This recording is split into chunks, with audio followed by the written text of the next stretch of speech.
Is drinking raw milk safe like RFK Jr. suggests? Can you reduce a glucose spike if you eat your food in, quote unquote, the right order? I'm registered dietitian Abby Sharp. I host a nutrition myth-busting podcast called Bite Back with Abby Sharp. And those are just some of the questions I tackle with qualified experts on my show. There is so much food misinformation and disinformation out there, and it can feel impossible to know what's real and what's BS. On Bite Back, my goal is to help listeners create a pleasurable relationship with food, their body, and themselves, which in my opinion is the fundamental secret to good health. Listen to Bite Back wherever you get your podcasts.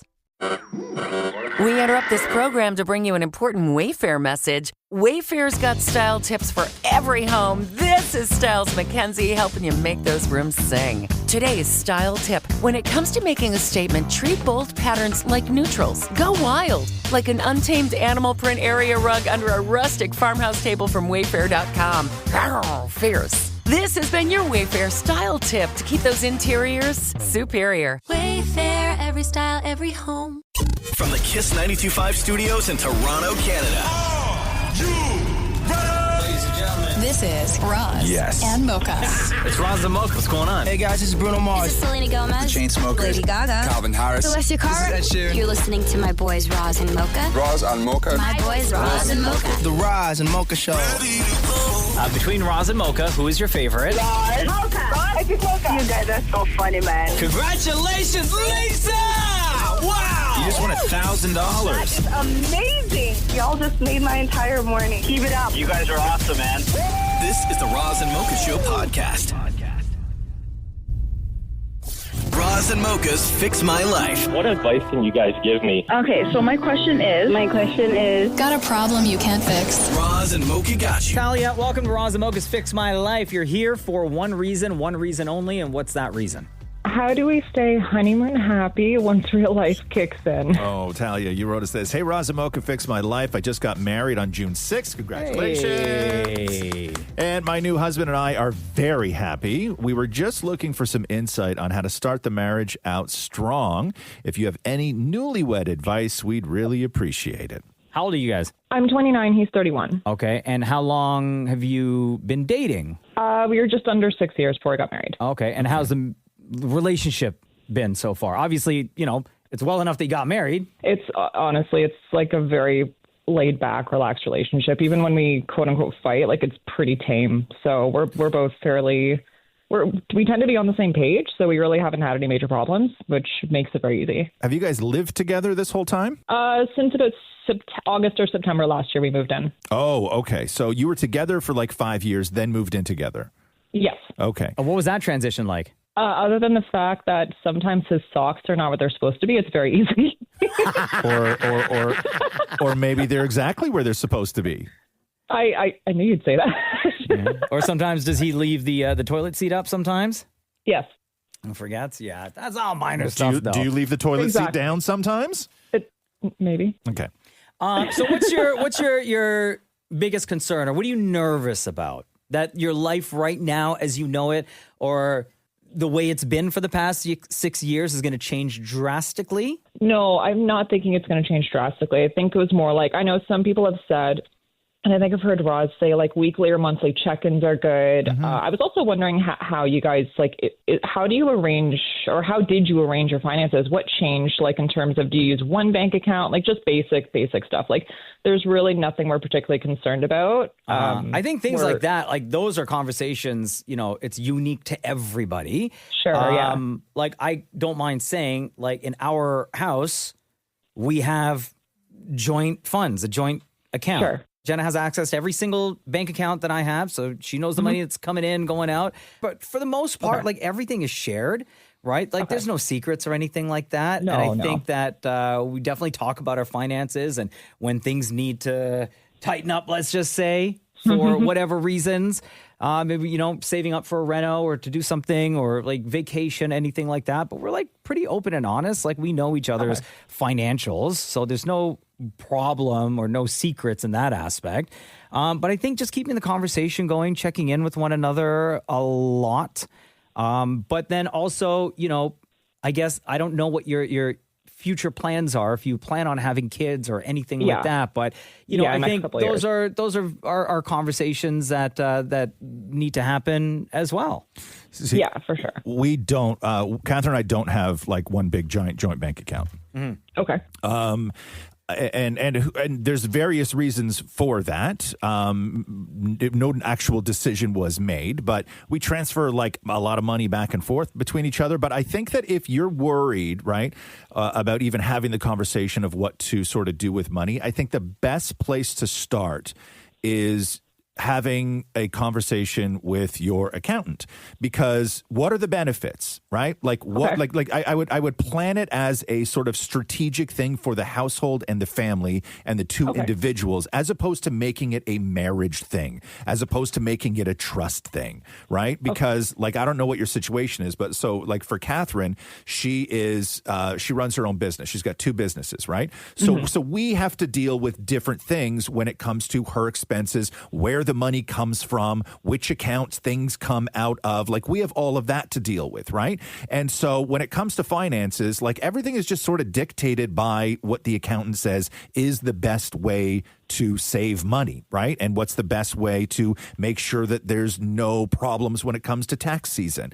And that's where we started with things, and it didn't get to the point of where we need to just have one big giant bank account, because there was really no benefit to it, right? But if you're worried about having that conversation and having that conversation become emotional, then just make it logistical. Okay, there's nothing emotional. We're very open about everything, but that's actually really helpful, because I think everyone has kind of been saying like open up a joint bank account, and I don't know for us if it makes any sense. But I don't think it does. No, you can. So, you can have yours, right? Like you can have yours and he can have his, but you should open a joint one together. Right. Okay. It's sort of like a bridge account in the middle. And if you guys decide, if you break down all your finances, here's the mortgage, here's the bills, here's the this, here's the this, here's the this.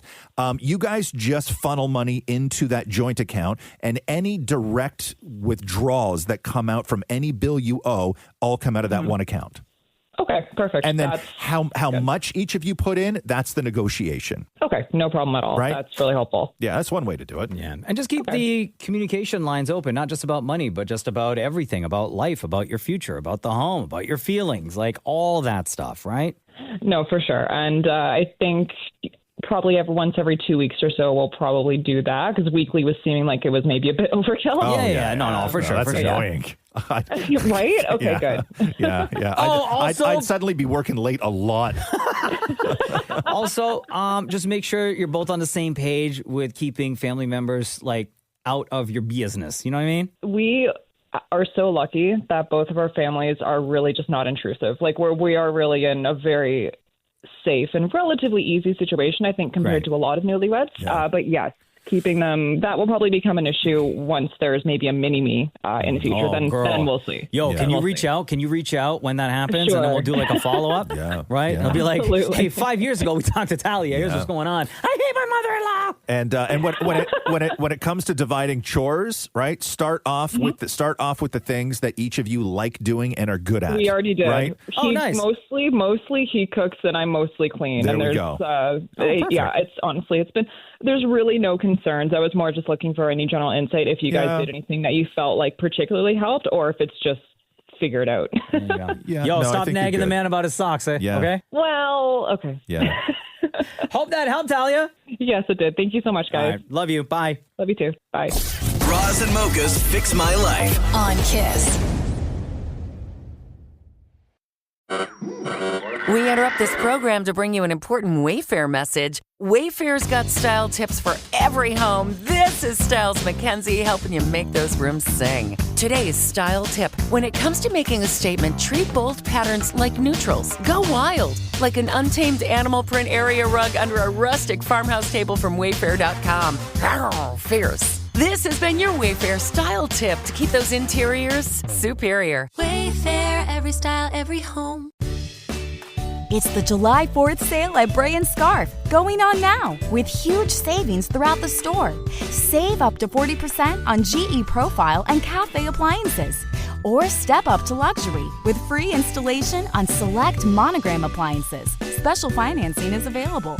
Shop local and save this July 4th at Bray & Scarf. Visit any of our convenient locations or go to brayandscarf.com, where it doesn't cost more to get more. Roz and Mocha's Fix My Life. What advice can you guys give me? Okay, so my question is... Got a problem you can't fix? Roz and Mocha got you. Francis, hello. It's Roz Mocha. Hey, so excited to talk to you guys. Francis, we are excited to have you on the show. What's going on? Why are you here on FML? Is it too late to find love at 60? Oh, Francis, you wrote us this. Hey, Roz Mocha, Fix My Life. I'm 60, and I've been single for over 15 years and still haven't met anyone interesting. How do I meet someone at my age? When you say meet someone interesting, what are you looking for? I'd like to have a relationship with someone, a romantic relationship. I mean, I have a great life, so I don't need someone, but I would like someone to have fun with, to go out to dinner with, have great conversations with, do fun things with, travel. Are you looking for someone your own age? Approximately. No one wildly younger or wildly older. And in your journey to find someone, what are some of the things that you've tried already? Oh, all the soul-destroying dating apps are just awful. Yeah. And then people say, oh, you'll meet someone when the time is right, when you least expect it. It's like, well, 15 years later, nothing's happened. So one of the bits of advice that we always give people, doesn't matter what their age is, when they're looking for someone and they don't necessarily want to do the app thing anymore because it just doesn't work for most people, is like lean into what your hobbies are and going to those places where other people who may share those same hobbies are, and striking up friendships that way. And then hopefully a friendship could turn into something more. Yeah, I've done that. I joined a tennis club and have made wonderful, great women friends, but they all say, oh, we wish we had someone to introduce you to, or... Yeah, I don't know. There was a great article in the New York Times not that long ago talking about women, because you're the higher end of Gen X, right? I guess so. Yeah. And the headline was why Gen X women are having the best sex. And it goes, the entire article is based around how none of the other generations, especially the younger generations, nobody's having sex anymore. There's like, we all know this, right? Except for your generation of women. You guys are all having all the sex that nobody else is having. And then this is according to all the stats, right?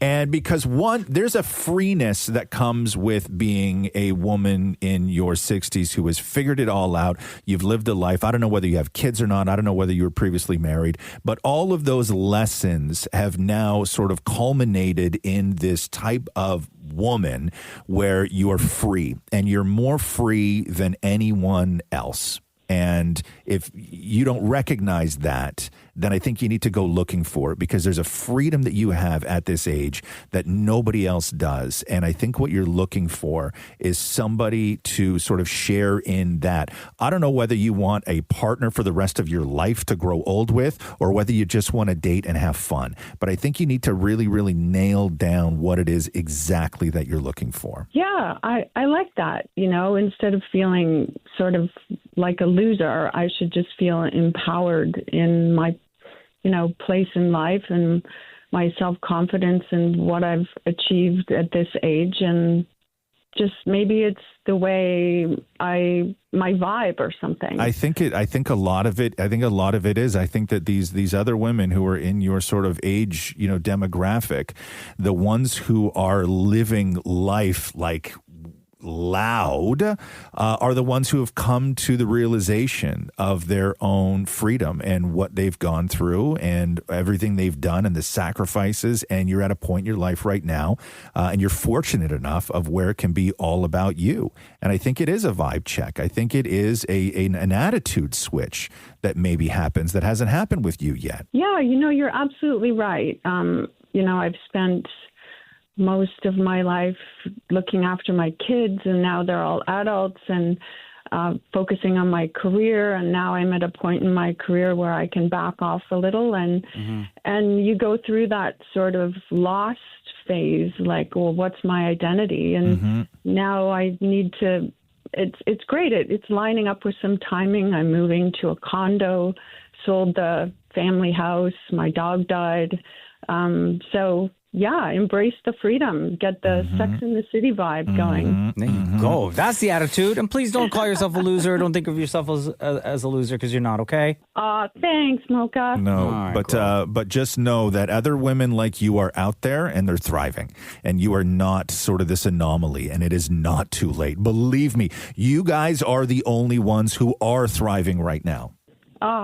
Thanks, guys. You know, this has really boosted me up. Yeah. Hey, listen, Francis, we believe in you. You are going to get your groove back in like no time. And we're going to follow up with you, and then you're going to tell us about all the wonderful things that you've been up to and all the wonderful people or person that you met, and that you are one of these women that Roz is talking about, just thriving and just killing it at life.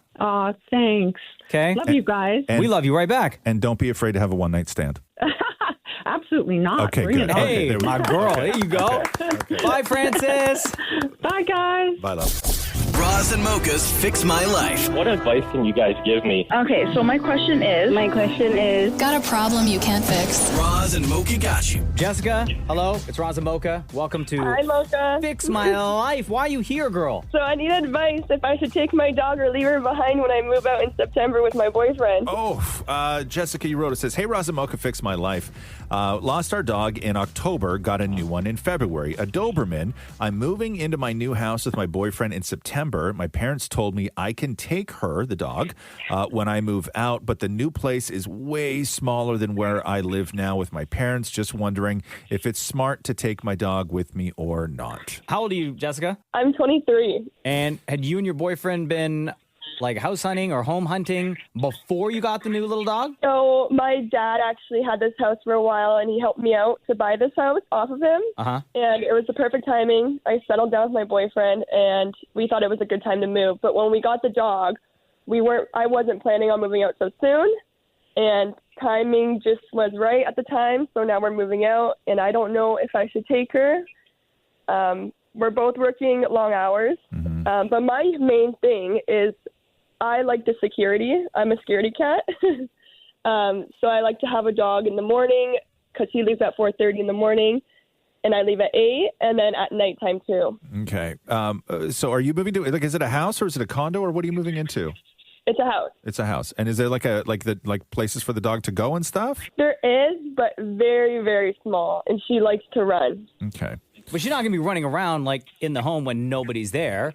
Like if you know anything about dogs, like as soon as their owner leaves, they start missing that owner, they start missing that person, and they will typically lay by the front door or wherever, waiting for you to come home. They don't have like free run. They may have free run of the house, but they're not like running around like playing and like peeing on everything. I think you're talking about the yard, right? The yard, yeah. The yard is very small. Yeah. I don't know. And she's also crate trained, so she'll be in the crate during the day. Yeah.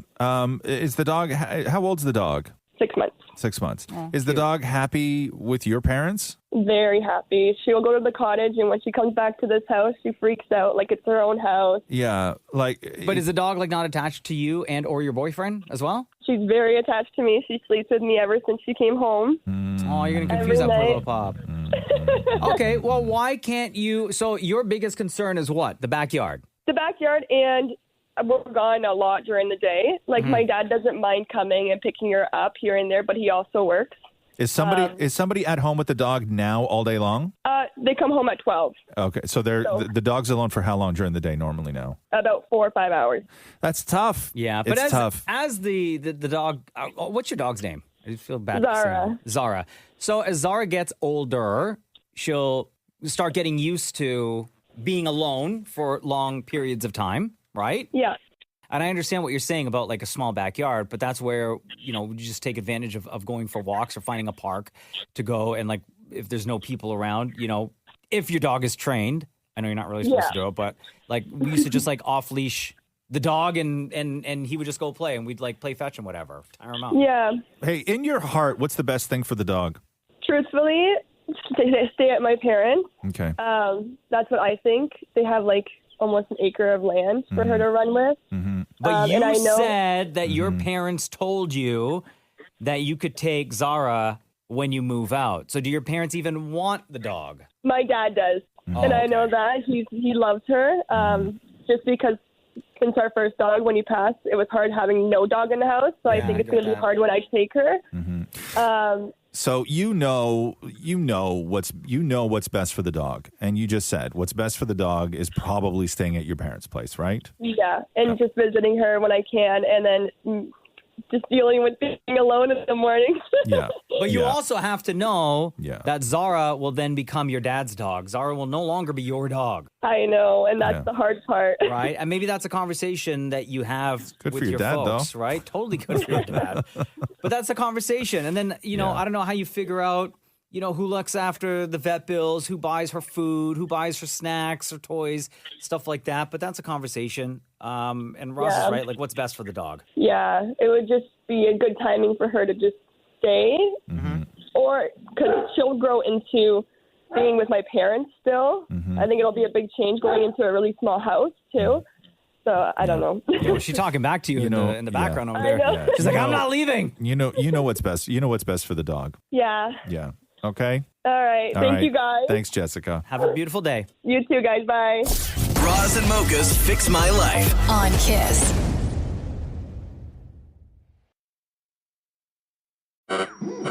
We interrupt this program to bring you an important Wayfair message. Wayfair's got style tips for every home. This is Styles Mackenzie helping you make those rooms sing. Today's style tip. When it comes to making a statement, treat bold patterns like neutrals. Go wild, like an untamed animal print area rug under a rustic farmhouse table from Wayfair.com. Arr, fierce. This has been your Wayfair style tip to keep those interiors superior. Wayfair, every style, every home. Roz and Mocha's Fix My Life. What advice can you guys give me? Okay, so my question is... Got a problem you can't fix? Roz and Mocha got you. Marissa, hello. It's Roz and Mocha. Hi, how's it going? Wonderful. How are you today? Not too bad. So why are you on FML? I guess I'm just trying to figure out if my ex-best friend used our falling out as an excuse to never pay me back. Oh, wow. Marissa, you wrote, it says, hey, Roz and Mocha, fix my life. My best friend of 20 plus years owes me money I lent her when she was in a bind. We had a falling out and she never made an effort to pay me back. I wasn't going to ask since she used to bring it up all the time when we were still friends.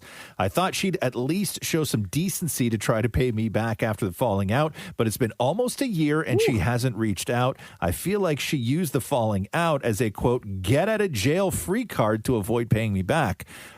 Couple things. Why did you have the falling out and how much does she owe you? Okay, so we had the falling out because my grandmother had passed and she wasn't there for me. She didn't show up at the funeral. She didn't show up at the wake. She completely ditched me, wasn't supportive at all, and then got mad at me when I wouldn't get back to her to hang out. Did she give a reason as to why she wasn't there for you? Yeah, she gave some really dumb reasons. Some of it was, a meeting ran late. I've never been to a wake before, so I don't know what to expect. So it sounds like to me the falling out happened before that. That's just sort of where it came to a head, because if she didn't show up and she wasn't there for you and she was your best friend for 20 years, then what happened before that? Nothing happened before that. That was sort of the thing that broke the camel's back. So how much money are we talking here, Marissa? $5,000. Oh, yeah. Has she paid any of it back? 300 of it. 300? So she still owes you 7 bills. Yep. Yeah. All right. What did she need the money for? You said she was in a bind. Yeah, she had creditors after her. Got it. All right. What's her life like now? Do you even know? She bought herself a new car. She's been to Finland a few times. Oh, interesting. Yeah. All right. So why don't you just hit her with a text and say, yo, you owe me $700. No, I know you owe way more than $700. No, she. Yeah, it was.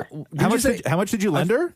5,000. 5,000. Oh, I thought you said 1,000. No, 5,000, and she gave her back 300. Oh, okay. Yeah. So 4,700. Yes. Okay. Yes. So why don't you hit her or call her and say, hey, I know we don't talk anymore, but you still owe me $4,700. I need to know when I can expect this money, or at least a payment plan. Because I feel like it's been so long. What do you mean? What? It's your money. What are you? She's going to wait her? Like she's going to wait you out? No. No, that's not how debt works. That's true. You can't just wait it out. Yeah, that's true. When was the I don't last think she has any time intent. you guys talked on the phone or saw each other in person? It was close to a year ago. Okay. And was it in person or on the phone? It was in person. Okay. And was it awkward or like completely normal? Things were completely normal. Okay. It was just her not showing up for me and then making excuses and then getting mad at me when I didn't want to. And you said that she used to bring it up to you when you guys were friends, right? Yeah, because she wanted to, I guess, validate the expenses that she. How she was spending her money. She wasn't bringing up the fact that she still owes you this cash and here's how I'm going to pay you back.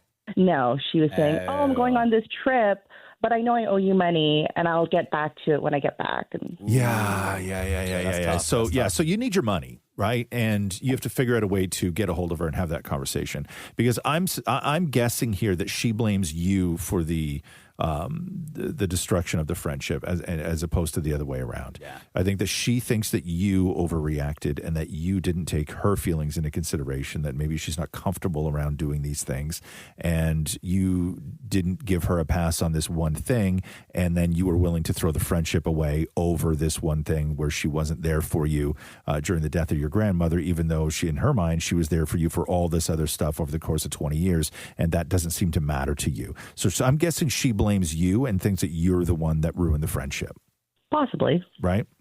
And now that I think about this, text is not the way to go. I think you need to have a phone conversation. I know y'all aren't going to meet up in person because that'll be like super awkward. I think you need to pick up the phone and call her. Okay. Mm-hmm. All right? Okay. Yeah, but get try that money, that. girl. Okay. Yeah, it's a lot of money. I know, $4,700, even if you have to set up a payment plan, but you get your money back and talk to her on the phone. Okay, I will. Yeah, Okay. there's no get out of jail free card when the friendship breaks up and she owes you $5,000. That's true. Yeah. And set up Doesn't work that dates way. for payments to be received. Okay, I will. Once a month, every 2 weeks, whatever, every 3 weeks, but set dates, due dates, okay? Okay. Thank you. You're welcome, girl. Bye, love. Okay. Bye. Love ya. Love you too. Thanks for listening to the Roz and Mocha Show podcast. Catch the guys live Weekday mornings from 6 to 10. on Kiss 92.5 Kiss925.com. or download the Seeker app. We interrupt this program to bring you an important Wayfair message. Wayfair's got style tips for every home. This is Styles Mackenzie helping you make those rooms sing. Today's style tip. When it comes to making a statement, treat bold patterns like neutrals. Go wild, like an untamed animal print area rug under a rustic farmhouse table from Wayfair.com. Arr, fierce. This has been your Wayfair style tip to keep those interiors superior. Wayfair, every style, every home.